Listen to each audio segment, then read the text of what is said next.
देशात आणि राज्यामध्ये लोकशाही धोक्यात आली, लोकशाहीचा गळा घोटला, अशा प्रकारचा राजकीय तमाशा करणारे संजय राऊत आज बेस्ट पतपेढीच्या निकालावर बोलत नाही।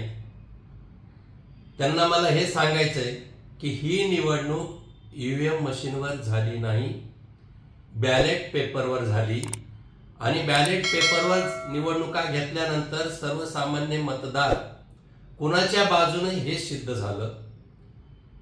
एवढंच नव्हे तर रक्ताची नाती एकत्र आली तर भारतीय जनता पार्टीला त्याचं काही देणं घेणं नाही।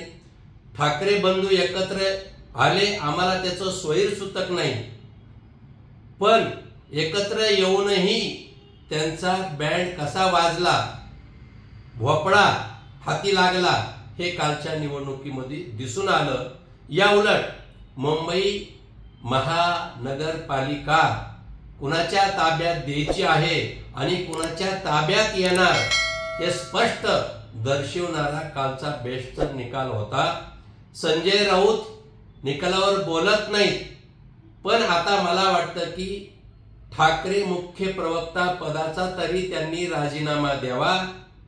महानगरपालिकेच्या निवडणुका झाल्यानंतर त्यांनी खऱ्या अर्थाने राज्यसभेचा सुद्धा त्यांना राजीनामाच द्यावा लागेल। पण रिकामी बडबड करणं आणि नरेटिव्ह प्रस्थापित करणं याची साक्ष म्हणजे बेस्ट पतपेढीचा निकाल होय।